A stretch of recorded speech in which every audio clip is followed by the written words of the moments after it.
step I take,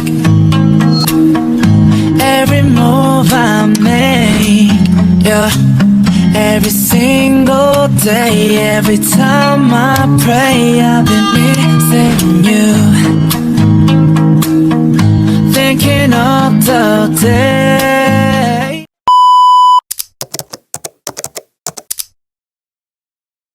Intoleran, Teroris, radikalisme, intoleran, radikalisme, terorisme, intoleransi, radikalisme.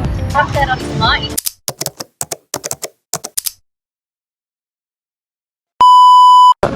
Assalamualaikum warahmatullahi wabarakatuh. Pada siang kali ini kita bersama Abang Sel. Sebelumnya izin perkenalkan, nama saya Ditya Maulana dari S1 Teknik Mesin Angkatan 22. Pada kesempatan kali ini kami ingin bertanya nih Bang, tentang intoleran dalam masyarakat. Bagaimana menurut Abang, apa yang menurut Abang menjadi penyebab utama munculnya sikap intoleran di dalam masyarakat? Menurut saya pribadi, sikap intoleran itu muncul dari masyarakat karena kurangnya pendidikan dan kurangnya rasa terbuka oleh orang-orang tertentu gitu. Jadi keberadaan orang-orang, mereka tidak terbuka dan mereka mau menutup diri sehingga memunculkan rasa buruk sangka, prasangka-prasangka yang tidak baik terhadap kelompok-kelompok tertentu sehingga menimbulkan rasa intoleran itu sendiri. Terima kasih ya Bang atas telah diwawancara ya. Pertanyaan Bang, ya, ngomong saya sebentar, wawancara nih Bang. Nah, pertanyaannya tuh, apakah menurut Abang tentang orang Islam itu yang memperjuangkan atau menegakkan agamanya di Indonesia itu termasuk radikal atau enggak? Kalau menurut saya sih enggak ya, karena dalam Indonesia sendiri kepada dalam Pancasila kita diberikan kebebasan untuk beragama. Jadi kalau seseorang itu memperjuangkan agamanya, itu menurut saya tidak, asal tidak memaksakan orang lain untuk mengikuti agama mereka tersebut. Terima kasih ya Bang atas jawabannya. Terima kasih Bang. Assalamualaikum warahmatullahi wabarakatuh. Halo semuanya. Pada kesempatan kali ini saya akan mewawancarai salah seorang mahasiswa Universitas Riau yang berasal dari jurusan kimia. Baik Bang, boleh diperkenalkan terlebih dahulu Bang. Baik, perkenalkan, nama saya Muhammad Lutfi Fatani dari jurusan kimia Angkatan 22. Baik Bang, kami di sini ingin mewawancari Abang dalam rangka penelitian pendidikan Pancasila nih Bang, yang bertema tentang radikalisme. Dan untuk pertanyaan yang pertama, bagaimana sih Bang menurut pandangan Abang tentang radikalisme itu? Menurut pandangan saya, radikalisme ini merupakan suatu paham atau ideologi yang salah, yang mana paham atau ideologi ini merupakan suatu rasa dari implementasi dari rasa kekecewaan terhadap tatanan politik, sosial, ekonomi, dan agama yang menurut masyarakat merupakan tidak sesuai dengan hati nurani mereka dan keinginan mereka, sehingga mereka melakukan tindakan kekerasan yang dapat mengakibatkan suatu kericuhan dalam suatu negara. Untuk pertanyaan yang kedua nih Bang, bagaimana sih Bang Abang nih selaku mahasiswa yang pastinya kita sudah terbiasa dengan cara berpikir kita yang kritis, bagaimana cara Abang menyikapi tentang tindak radikalisme itu? Baik, menurut saya sebagai mahasiswa mungkin kita seharusnya lebih mendalami lagi ilmu, baik ilmu agama, ilmu umum, ilmu pengetahuan apapun itu, yang mana dasar dari semuanya adalah ilmu pengetahuan. Jika kita minum pengetahuan, maka kita akan mudah diprovokasi, maka kita akan mudah dibawa oleh ajaran-ajaran yang tidak sesuai dengan akidah Al-Quran hadis, yang merupakan dapat mengakibatkan kita ke jalan yang salah. Oleh karena itu, kita sebagai mahasiswa seharusnya berpikir lebih dalam lagi, apa penyebabnya, apa akibatnya, dan apa sumbernya, apa referensinya, dan apa dampak yang akan kita lakukan. Maka dari itu, sebagai mahasiswa mungkin kita harusnya berpikir sama lagi apa yang akan efek samping dari apa yang kita kerjakan tersebut. Maka dari itu, jangan segala sesuatu dengan mudah kita mengambil kesimpulan tanpa mengetahui penyebab dari hal tersebut. Menurut pendapat kakak nih sebagai seorang mahasiswi dari fisika, menurut kakak bagaimana langkah ataupun cara untuk membuat generasi muda ini memiliki sikap toleransi yang tinggi? Mungkin menurut saya bisa dari membuat sebuah himpunan mahasiswa baik beragam-ragam ras maupun budaya ya. Jadi mempersatukan mereka mungkin bisa untuk memperkerat. Baik, kakak terima kasih atas jawabannya dan terima kasih telah meluangkan waktu. Kali ini kami bertanya terkait terorisme, Bang. Oh iya. Menurut Abang, apa sebenarnya makna terorisme? Menurut saya ini ya Bang ya. Menurut saya terorisme itu adalah sebuah aktivitas di mana masyarakat ini yaitu berbeda ideologi sehingga terjadinya aktivitas terorisme atau pemberontakan seperti itu. Jadi aktivitas terorisme ini diakibatkan karena perbedaan pendapat yang berujung pemberontakan. Nah, iya. Menurut Abang, seberapa besar pengaruh pendidikan dan ekonomi terhadap berkembangnya terorisme ini, Bang? Menurut saya itu sangat berpengaruh sekali ya. Karena apa? Karena terorisme ini dia akan merekrut orang-orang yang berlatar belakang pendidikan itu kurang serta ekonominya juga kurang, sehingga orang-orang yang direkrut ini dengan latar belakangnya seperti itu, mereka akan terprovokasi oleh si terorisme tersebut seperti itu. Jadi orang yang memiliki latar belakang pendidikan dan ekonomi yang rendah itu lebih rentan terpengaruh terorisme ya, Bang? Iya, Bang. Menurut Abang bagaimana solusi atau bagaimana cara meminimalisir perkembangan terorisme? Menurut saya solusi untuk meminimalisir terjadinya aktivitas terorisme seperti kita harus sepihak atau sependapat dengan orang yang menurutnya ya kita harus bisa mendengarkan suara-suara yang suara-suara masyarakat sehingga tidak terjadinya aktivitas terorisme tersebut. Baik Bang, terima kasih nih atas pendapat Abang terkait terorisme, pengaruh pendidikan dan ekonomi dan solusinya, Bang. Iya. Bagaimana pemahaman Anda mengenai identitas nasional Indonesia? Menurut saya, identitas nasional Indonesia merupakan konsep yang mencerminkan nilai-nilai bangsa yang mampu menjadi identitas suatu bangsa sehingga bisa menjadi satu kesatuan. Lalu kemudian identitas bangsa Indonesia itu meliputi seperti Pancasila sebagai dasar negara, Bhinneka Tunggal Ika, perjuangan bangsa Indonesia, sejarahnya, kemudian dan keragaman budaya. Nah, faktor-faktor tersebut, komponen tersebut mampu menjadi identitas dari bangsa Indonesia. Kemudian identitas bangsa Indonesia itu juga penting dimiliki setiap negara karena identitas nasional itu mampu merekatkan sosial masyarakat di era globalisasi. Menurut kakak, apakah radikalisme itu lebih sering muncul diakibatkan karena ideologi atau karena bentuk kekecewaan terhadap sistem dalam masyarakat? Sebenarnya tergantung ya mana duluan, tapi itu termasuk relatif. Sebenarnya ideologi merupakan suatu pemicu yang dimana adanya radikalisme. Nah, jikalau ada ideologi yang salah, maka akan memunculkan suatu radikalisme, dan kekecewaan itu merupakan suatu pendorong yang dapat mendorong adanya radikalisme, di mana mungkin seseorang atau kelompok merasa kecewa terhadap tatanan sosial ataupun ekonomi maupun politik dan agama. Jadi radikalisme itu sering muncul relatif ya, karena ideologi maupun kekecewaan. Kalau gitu, menurut kakak gimana Pancasila dalam mengatasi paham radikalisme? Kita tahu di dalam Pancasila itu terdapat 5 nilai dasar, yang dimana itu terdapat nilai persatuan, keadilan, dan banyak lagi yang 5 itu.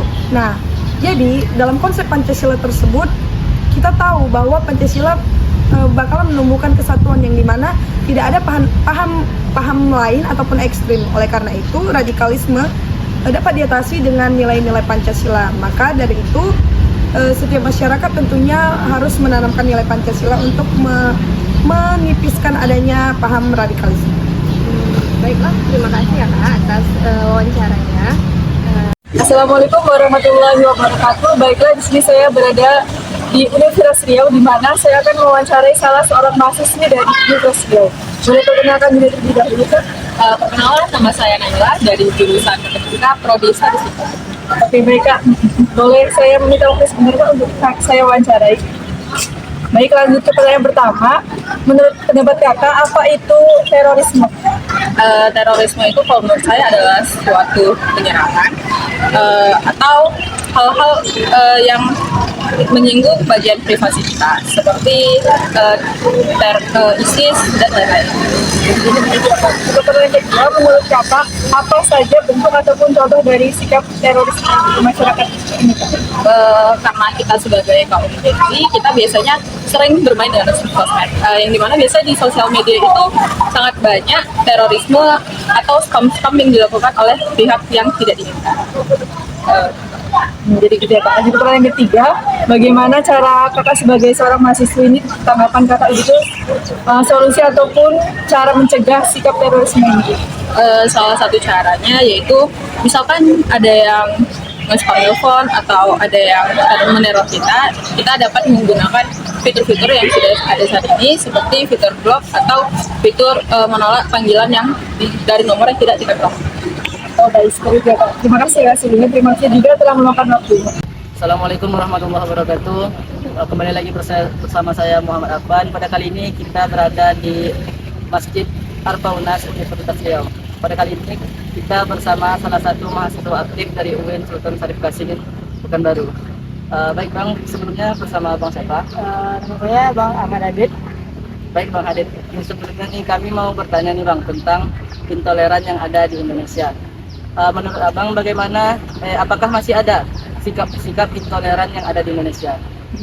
Menurut saya itu ada, karena di Indonesia sendiri mungkin kalau di kalangan orang-orang dewasa nggak ada, cuman di kalangan anak-anak remaja ke bawah itu saya lihat ada, karena dari interaksi sesama manusia itu ada kata bercanda, cuman bercanda itu mungkin karena ikuti zaman yang mereka lihat di handphone atau media sosial atau lainnya, itu membuat sifat intoleran mereka itu keluar di kata bercanda itu.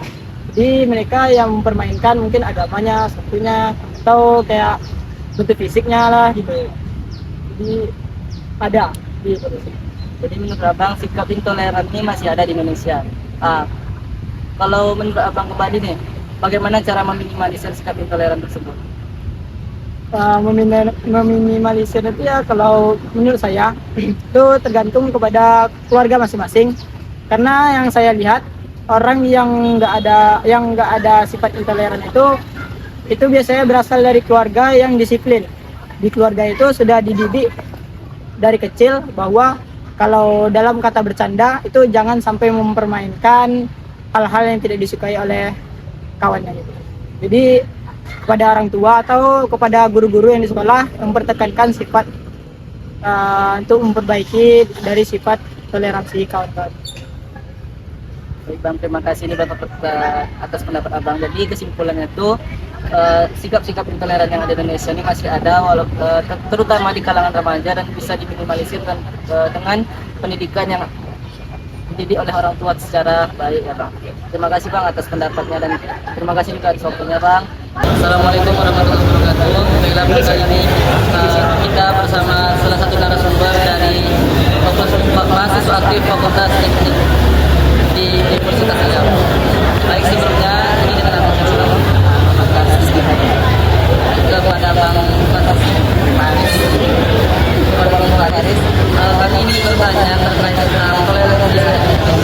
Menurut Abang, bagaimana sikap toleransi yang ada di Indonesia ini, apakah berjalan dengan baik? Menurut saya untuk Indonesia ini termasuk sebagai di mana orang yang memiliki banyak perbedaan masih bisa bersatu sebagaimana sesuai kita dengan Tuhan kita.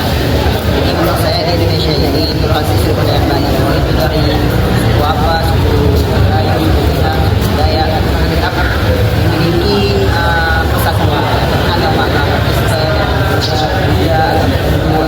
jadi menurut saya toleransi di Indonesia ini sudah berjalan dengan baik.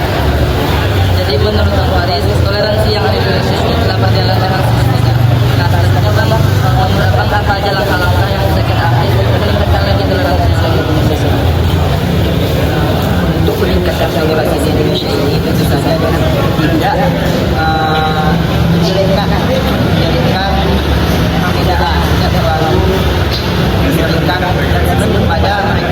di atas kita. Contohnya kita orang lagi mereka bangunan kita malah menjadi itu yang membuat inflasi makin gila.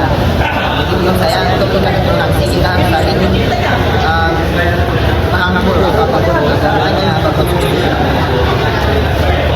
terima kasih. Selamat pagi, di sini saya sedang berada di Universitas Riau, di mana saya di sini akan mewawancari salah seorang mahasiswi dari Universitas Riau tentang apa itu intoleransi. Baik, boleh perkenalkan diri terlebih dahulu, Kak? Nama saya Sepin dari jurusan Matematika. Oke, Kak Yosef. Di sini saya izin minta waktu sebentar ya, Kak. Ya. Lanjut aja ke pertanyaan pertama. Menurut Kakak, apa itu intoleransi, Kak? Intoleransi itu adalah suatu keadaan di mana kita tidak menghormati keberagaman yang ada. Oh, jadi intoleransi itu merupakan suatu paham yang tidak baik untuk dimiliki ya? Ya, Oke, pertanyaan yang kedua, menurut Kakak, apa saja bentuk yang intoleransi yang sering terjadi di masyarakat? contohnya seperti tidak menerima keberagaman, terus juga seperti membedakan suku, agama, ras, dan sebagainya. Oke, contohnya. Untuk yang pertanyaan ketiga, menurut Kakak ini sebagai seorang mahasiswa dari statistika, menurut Kakak bagaimana solusi ataupun cara mencegah sikap intoleransi yang sering terjadi di masyarakat? Pertama tentunya kita harus sadar diri dan menanamkan sikap toleransi dari diri kita. Jika kita toleransi melalui diri kita sendiri, maka kita akan lebih mudah untuk menerapkannya pada orang lain. Oh gitu, baiknya terima kasih atas jawabannya dan terima kasih atas waktu yang telah diluangkan. Assalamualaikum warahmatullahi wabarakatuh. Nah, sekarang kita lagi ada di Universitas Riau bersama, boleh berkenalan Bang? Bang Hakim dari Kimia FMIPA Undri. Nah, sebelumnya kami mau bertanya nih Bang. Pertanyaannya itu seputar intoleran. Pertanyaan yang pertama itu, apa faktor utama yang menyebabkan intoleransi berkembang di masyarakat tertentu?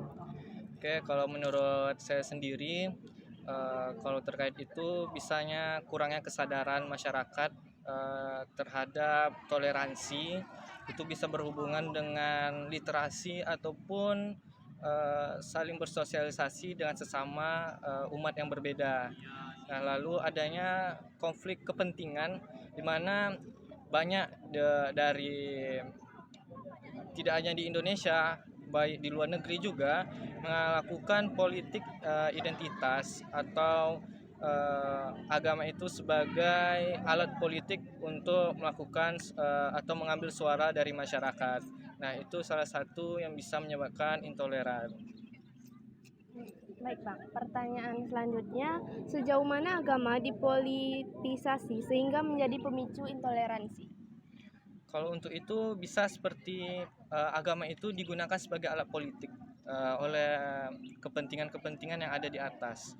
Nah, itu lalu ada stigma kelompok-kelompok tertentu di mana misalnya nih ada kegaduhan ataupun ada permasalahan di dalam masyarakat, namun stigma yang berkembang di masyarakat bahwa yang membuat itu permasalahan itu dari agama tertentu. Nah, itu yang membuat rusaknya suatu agama dan terjadinya perpecahan di masyarakat. Nah, sehingga hal-hal tersebut bisalah memicu terjadinya intoleran. Apakah sanksi sosial dan hukum itu efektif untuk mengurangi tindakan intoleransi? Kalau sanksi sosial sebenarnya terbilang efektif, cuman tergantung di cara bagaimana sanksi tersebut. Karena intoleran ini salah satu pelanggaran yang cuman kita bingung juga pelanggaran ini mau dihukum seperti apa di dalam sosial. Jadi sebenarnya bukan sanksi, tapi mendidik masyarakat agar mereka saling bertoleransi. Itu aja. Daripada sanksi-sanksi sosial kalau menurut saya.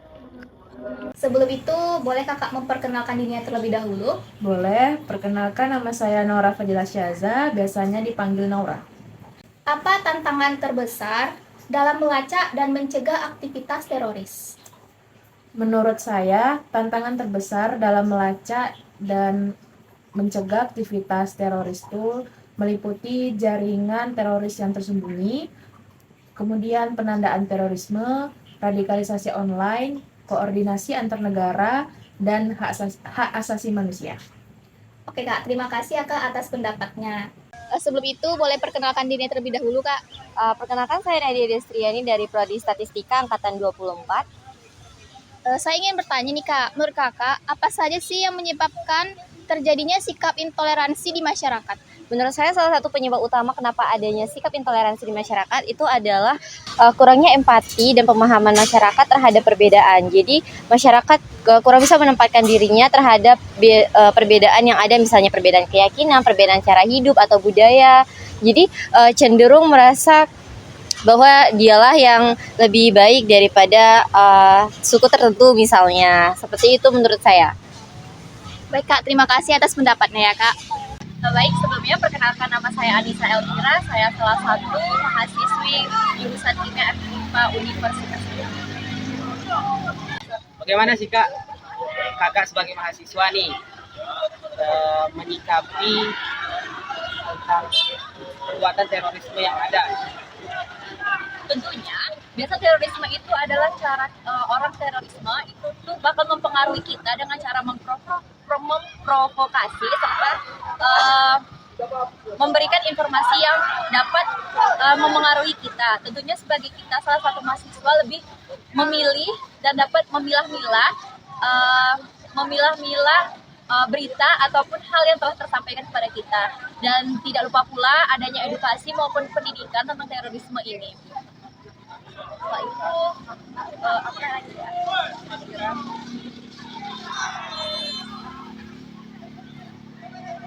Selain edukasi, intinya kita lebih memilah apapun yang tersampaikan ke kita.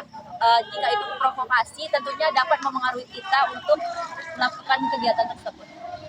Artinya jangan sampai kita itu menerima informasi itu secara mentah-mentah ya Kak.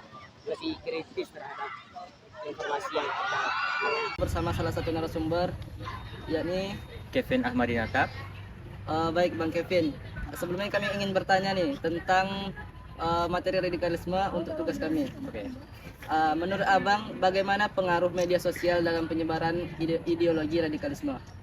Menurut saya pengaruh media sosial dalam penyebaran ideologi radikalisme ini sangat berpengaruh besar karena pada media sosial ini penyebaran data atau informasi itu sangat cepat, sehingga walaupun informasi yang diberikan itu salah, dia akan tersebar secara cepat dan masyarakat akan mudah terpengaruh terhadap informasi yang salah tersebut. Boleh perkenalan diri terlebih dahulu? Perkenalkan, nama saya Ismail Alfi dari jurusan Kimia. Pertanyaan dari saya, menurut pendapat Insan, apa saja sih penyebab utama terjadinya sikap intoleran di masyarakat? Menurut saya, penyebab dari terjadinya sikap intoleran itu ada banyak. Seperti misalnya kayak adanya sikap fanatisme terhadap suku sendiri. Jadi ketika dia mengalami fanatisme tersebut, maka dia merasa paling hebat, paling bagus, paling sempurna, sehingga dia nggak mau lagi menerima yang lain, sehingga dia intoleransi kan. Juga adanya kayak kesenjangan sih. Jadi ketika ada kesenjangan, maka yang berada di atas itu biasanya jarang toleransi dengan yang di bawah. Dan juga minimnya pendidikan sih, dan juga pemahaman mengenai tentang toleransi, sehingga dia tidak mikir toleransi, dia yang toleransi. Itu sih menurut saya. Terima kasih Insan sudah meluangkan waktunya dan sudah memberikan pendapatnya. Perkenalkan, nama saya Wahyu Hussein, mahasiswa jurusan Teknik Sipil angkatan 2022. Bagaimana sih cara Abang dalam mencegah perilaku intoleran itu Bang? Mencegah, mungkin cara mencegah bisa saya lakukan ya mulai dari diri sendiri dulu, diri sendiri dulu, bahwa menyadari bahwa kita tuh pasti memiliki perbedaan dengan orang lain, baik itu agama, budayaan dan lain-lainnya. Jadi bagaimana dari kita bisa menghormati perbedaan itu gitu. Misalnya ada agama orang lain, Kristen misalnya kan, mereka ada ibadah di hari ini, dan mungkin kita memiliki tanggung jawab gitu kan untuk melakukan kegiatan. Mungkin kita bisa memilih untuk kegiatan itu tidak dilaksanakan ketika teman kita itu ya beribadah. Kita kasihlah toleransi untuk kepada mereka. Ya kita kekang, karena kebanyakan kegiatan tuh kayak mahasiswa itu masih diadakan di hari-hari ibadah, bahkan masih ada gitu kayak dia tidak bisa menghargai sesamanya gitu. Dan mereka berteman ya sama-samanya agamanya doang. Jadi mungkin cara saya itu menyadarkan diri sendiri dulu untuk bersikap toleransi kepada orang lain. Kemudian yang kedua yang mungkin bisa dengan teman-teman saya, teman saya yang lain buat bersikap toleransi juga gitu. Mungkin itu sih cara-caranya. Mungkin cara ketiga ya dari pemerintah ataupun hal-hal lain yang berperan dalam mencegah toleransi. Oke Bang, baik Bang, terima kasih ya Bang atas waktunya. Saya Muhammad Asubi, dosen FMIPA di mata kuliah Agama Islam. Senang bertemu dengan kelompok ini. Bagaimana menurut Bapak kalau ada seseorang yang mengatasnamakan Islam dalam peristiwa radikal? Bagaimana menurut Bapak? Ya, kalau konotasi yang negatif itu tidak dibenarkan. Kenapa? Karena Islam itu kalau dilihat dari pembawaan Nabi itu katakan wa ma arsalnaka illa rahmatan lil alamin, kan? Nabi itu lahir untuk memberikan rahmat semesta alam. Bukan rahmat bagi orang Islam, bukan orang Arab, bukan orang Melayu, tidak, tapi semesta alam. Apa maksudnya? Semuanya. Maka kalau ada orang yang mengatasnamakan Islam, membunuh saudaranya, menghukum orang yang berbeda keyakinan, itu sekali lagi bukan dari Islam dan bukan dari ajaran agama Islam. Kenapa? Karena ajaran Islam itu adalah ajaran yang mengajarkan kepada kebaikan. Dan itu yang sudah dicontohkan Nabi Muhammad.